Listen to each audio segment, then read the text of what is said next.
Hi Pisces, welcome to Higher Source Tarot for your Is It in the Cards love reading for all Pisces, Sun, Moon, Rising, and Venus for September 2020. So I want to thank all of you for watching the readings and liking videos, and definitely for subscribing. I really appreciate that. And I'm having a lot of fun reading for you, and I appreciate your energy too. So we will continue here. Now, if you're new here, I'd love to invite you to join us by becoming a subscriber. I post new readings every Friday, and then typically either Mondays or Tuesdays, but it's twice a week because I recognize that it's always somebody's reading, but it's not always everyone's. You can also, if a reading doesn't resonate, you can also check a different part of your chart. So here we go. Let's get the guidance, please, for Pisces. What is going on for Pisces in love, please? What does Pisces need to know for the highest good of all concerned with Pisces, please? All right. So we will draw 3 cards for you, 3 cards for the person you are attracting, and 3 cards for the guidance on the situation. You've got the Ace of Wands. Interesting, the 8 of Cups and the Knight of Swords. They have the High Priestess, the 8 of Swords, and the 9 of Wands. Your outcome or your guidance is the 10 of Pentacles, the Queen of Wands, and the 6 of Swords. Very interesting. Well, you know, obviously I'd love to see the 10 of Pentacles here because that's great harmony for everyone. But it does feel like there's a bit of a block, like they've been through some crap here. And whether it was love related or not, but they've got their walls up, all right? They've got it twice where they've got a very guarded energy. And I don't know if they had a real psycho ex and that is making them hesitant on anyone, you know, too, well, we'll talk about this in a minute, but you have fire here, Aries, Leo, Sagittarius. You've got water, Pisces, Cancer, Scorpio, air, Gemini, Libra, Aquarius.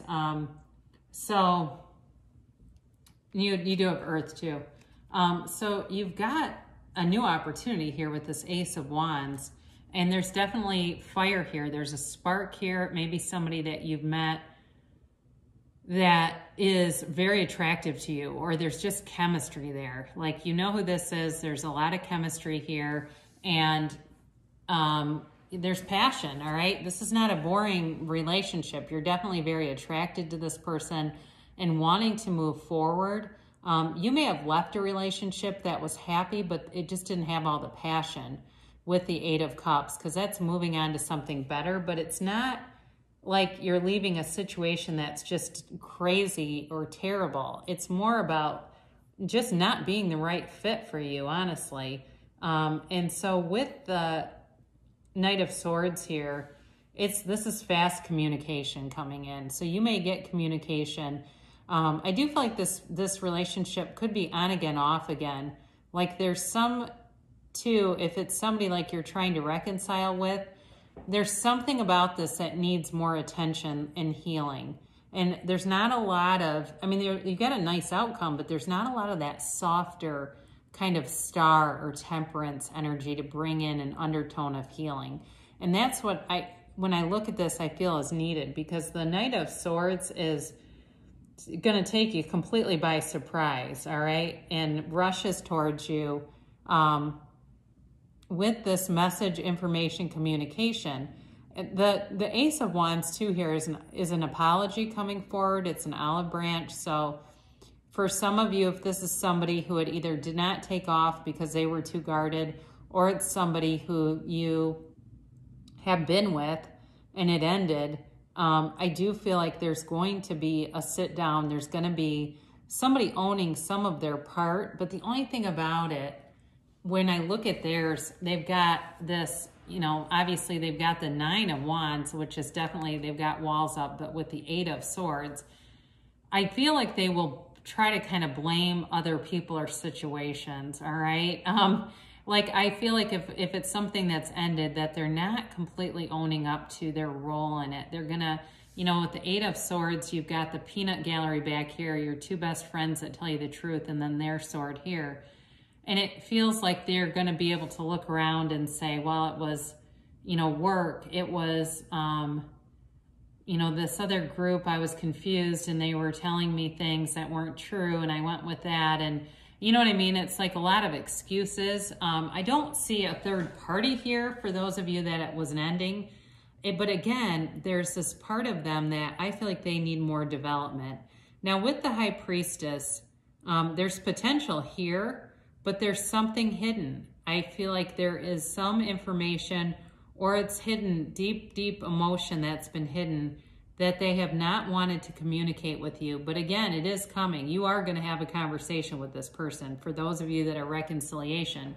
Now, for those of you that meet somebody new, there is, like I said, there's potential here, but they are going to need to put some, they're going to need to be able to trust the situation. And I do feel like you're trustworthy. I feel like, again, with the Queen of Wands and the Ace of Wands, there's definitely a connection.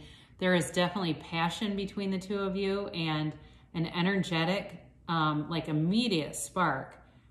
And there might be enough here, honestly, to overcome some of this. But again, it may take you confronting some of it too, okay? And you know, identifying what you're seeing because of their past stuff, not wanting to trust people.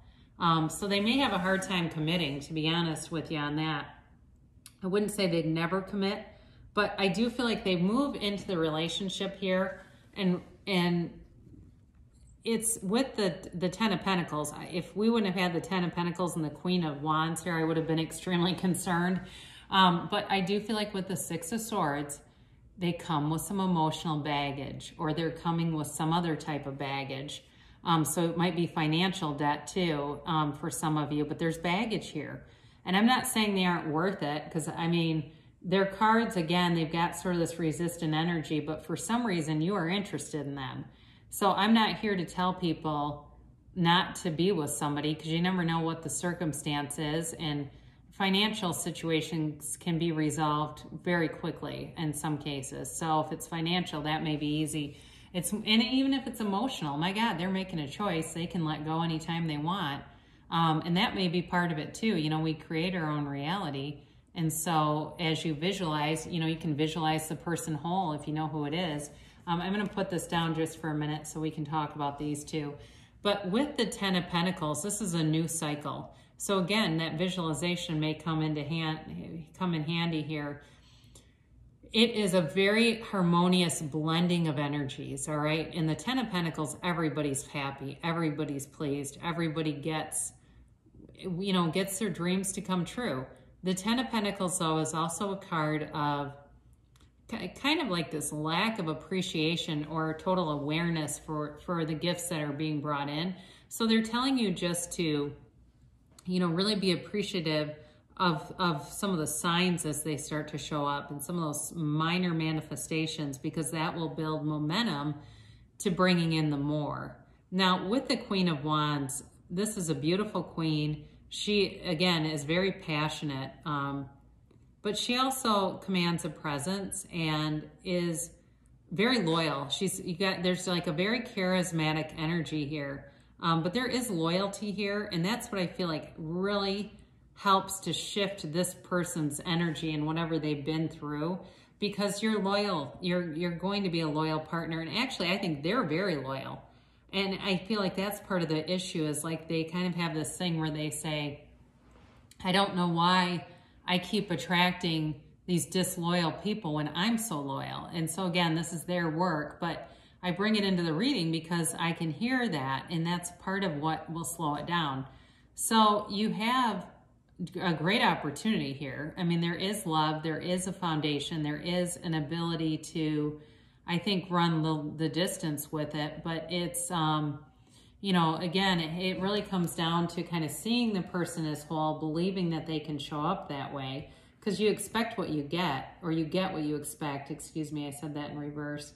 You get what you expect. So if you expect them to be guarded and closed off, that's how they'll show up. But if you think, you know, in your mind, and really see it in your mind through that first person reality, see them being open and emotionally vulnerable, kind of that more King of Cups, kind of watery energy, and being available emotionally, that's who you'll get. And change is always possible. I've seen some miraculous things. I mean, really, look around you. I bet you have too.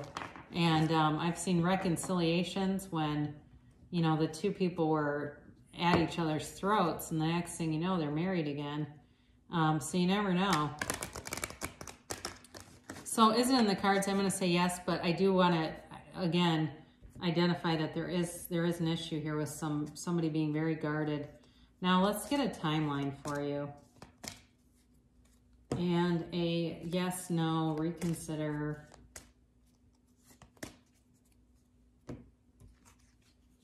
If you believe, all right, so we did talk about this, didn't we? That's part of, you know, our limitations as creators is our own lack of beliefs, our own limiting beliefs. So they're just telling you to let go with reckless abandon, let go with everything you have, and just believe that the universe can and will bring in what you want. And it, again, it can be a whole different person, the same person, but different, right? Helpful people. So the right people are going to show up for you. And it will seem like they're heaven sent, like it's just this, God, this synchronicity that you know is not, is part of it, you know, is part of the events that need to come to pass. And then remain positive. So again, with this reading, I could have redone this, right? It's being filmed, but it's somebody's reading. So keep a positive outlook about this because, again, with the Ten of Pentacles and the Queen of Wands, those are certainly, you know, those are certainly positive indicators in the near future. So for some of you, you may be meeting this person in the near future, or it may even be a reconciliation that's going, the wheels are going to start turning on that. And then it tells you don't stop, all right? So don't give up and don't let anybody talk you out of what you want, because sometimes we can start to express our own reservations and people jump all over that. And the next thing you know, we're full of limiting beliefs. And that's when it doesn't happen because we have too many blocks that have really been installed by somebody else. So Pisces, you can have, do, or be anything. And good things shall come to pass for you. I love you so much, and I'll be back again soon.